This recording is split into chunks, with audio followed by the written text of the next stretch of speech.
Now out on DVD from SRS Cinema is the long-lost South Korean kaiju, that's giant monsters to lay people, movie Space Monster WANGMAGWI.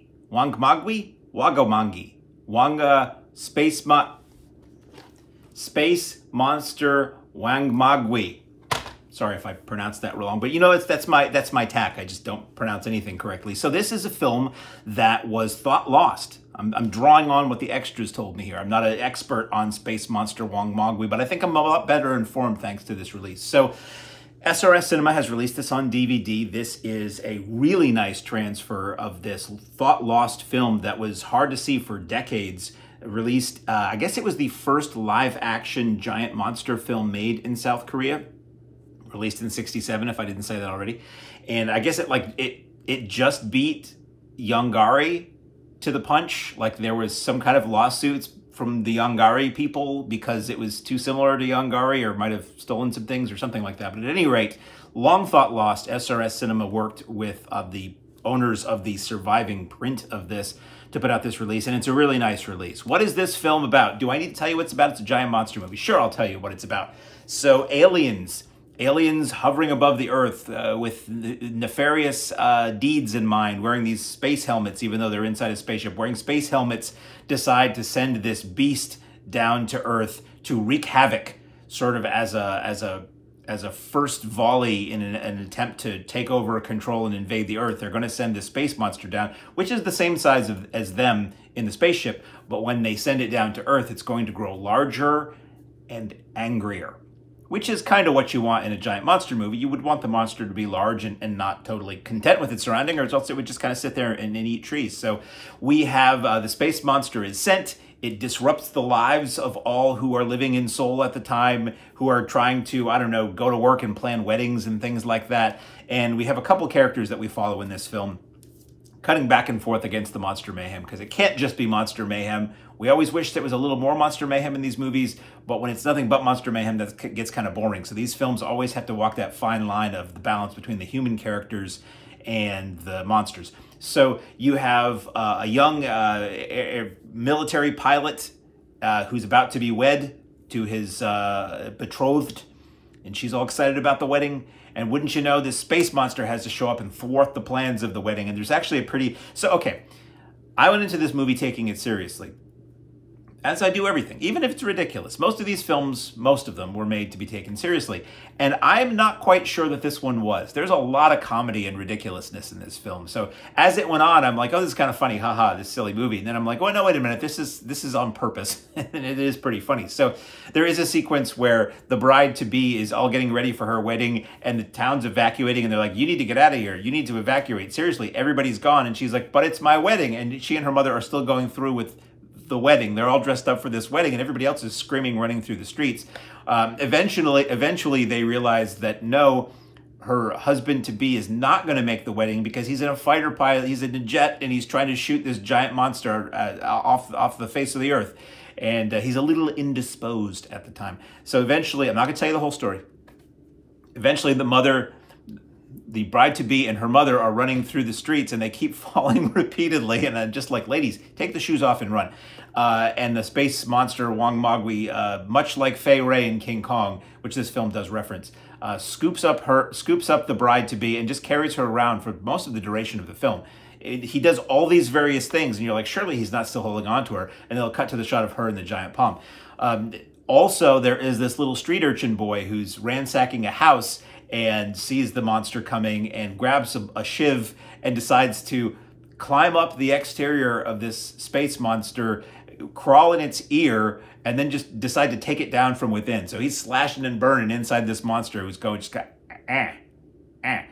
Eventually, again, not going to tell you everything that happens in this film. Eventually, the child is looking down through the nostrils of this creature at the city of Seoul below, from high above. Something happens and he almost falls out the nostril, but is saved by clinging to nose hairs of the creature. This is the level that we're talking about here. So the creature is a guy in a big rubber suit, strange looking, and no animatronics or anything here. It's a guy in a big rubber suit, and nice miniature work, decent effects for what it is. It feels like a 50s, early 60s maybe late 60s sci-fi movie of its time. The film is presented in Korean with subtitles. It is 4:3, original square aspect ratio. It is in black and white. Really nice, crisp black and white transfer. And the way this film was produced, the soundscape of this film, it reminds me of Mexican cinema from a similar era. It's a very quiet film. Like, there's not always a lot of music. There's not always a lot of sound effects going on. There were times where I wonder if the sound had just flat out dropped out, but it was just the way the film was done. And it was really effective. It's a good late night movie. It's a good Saturday afternoon movie, which is how I saw things on Creature Double Feature on Channel 56 as a kid in the greater Boston area. But it also works as a late night thing, which apparently is how Creature Feature started, was as a late night show. But enough about the history of Boston's WLVI TV 56. Space Monster WANGMAGWI is a heck of a lot of fun. And it's got some surprises. It's got some surprisingly crude humor. There are these two guys who are like an Abbott and Costello team who, this is where the humor for me really kicked in the film, where I realized, okay, this is supposed to be funny. At first I thought these were ridiculous characters. Then it's like, no, this is like wacky stuff. These two guys, when everybody's fleeing, running past them, they're like, I bet you I'm going to stay longer than you. Well, yeah, I bet you I'm going to hang around longer than you. And they just get into increasingly ridiculous situations by not evacuating like they should. One involving a woman in her house. It's very funny. It's suddenly I'm watching a studio comedy film from America. And also there is, I don't remember. So there's a lot, I don't want to tell you too much about what goes on in this movie. It's wild. It's okay. There is, and I'm going to use very delicate language here because I know this does air on public access TV stations around the country and their standards are, I just kind of try to keep it clean, folks. You know, I never really cuss in any of these, so I won't now. There is a joke involving a guy trying to take a dump. And I was like, surely that's not where they're going. And I'm like, wow, they're really kind of, he's taking his pet. Wow, there's nothing explicit shown. There's nothing gross shown, but it's like seriously base, crude humor in this film that I don't want to say too much about this. They intercut the man facially struggling with the movement at hand with a woman giving birth. And I'm like, okay, this movie is supposed to be funny. So I really enjoyed this quite a bit. Not a terribly long film, about an hour and a half, and loaded with extras that are really cool. So there's not a lot of extras that are available, as they say. So there's an extra, I'll kind of try to read my notes here, as I often poorly do. There's a commentary by Professor Sung-hoon Young and author kaiju historian John Goodrich that's very cool and talks about the history of the film, its release, Korean kaiju films and kaiju films in general. That was very interesting. Some gaps of space, but I don't sit there and look at a film while I'm listening to the commentary. I'm always doing something else, so that wasn't too big a deal for me. There's a minute or so trailer, which is a newly created trailer, so it reflects what the film looks like now. I don't think any original trailer has survived of this. The fact that the feature survived at all is kind of a miracle. There is one called Acquiring the Monster. This was really cool. So this is Ron Bonk of SRS Cinema. It's a text chapter through a series of text screens where he has written out how this film came to be rediscovered and what it took to get it released through SRS Cinema. And I love behind the scenes wheeling and dealing and restoration and archive-y stories like this. So it was very cool. It's taking a couple minutes to read it, but it was very cool. And he says in that there weren't really much in the way of extras to be had for this film. So they went to the fans. And there is a section called The Fans Speak, and it's a series. A couple things are text stepped through, a couple like super short films in there, and a lot of fans who just did what I'm doing right now. They sat down at home with their phone or webcam and talked about their experiences with this film or how excited they are to see the film or whatever. And it's cool. It doesn't take you more than really maybe 10, 15 minutes to watch it all.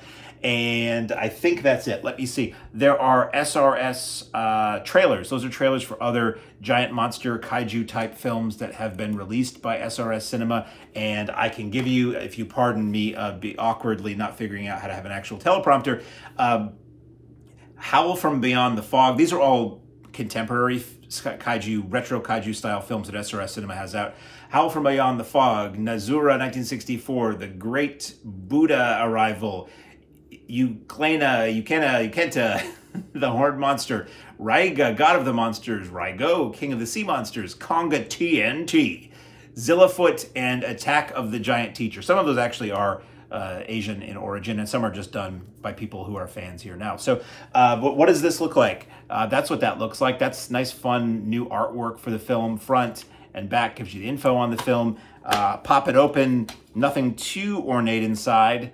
but it's there. So this is a really, really fun release. If you are like me and grew up on things like Godzilla and Gamera and Creature Double Feature or Creature Feature or whatever you watched locally, Commander USA, this is really fun, and it's one you've not seen. Like, it's not been available anywhere to my knowledge until this DVD release. So well worth picking up from SRS Cinema on DVD, Space Monster WANGMAGWI, or accurate words to that effect.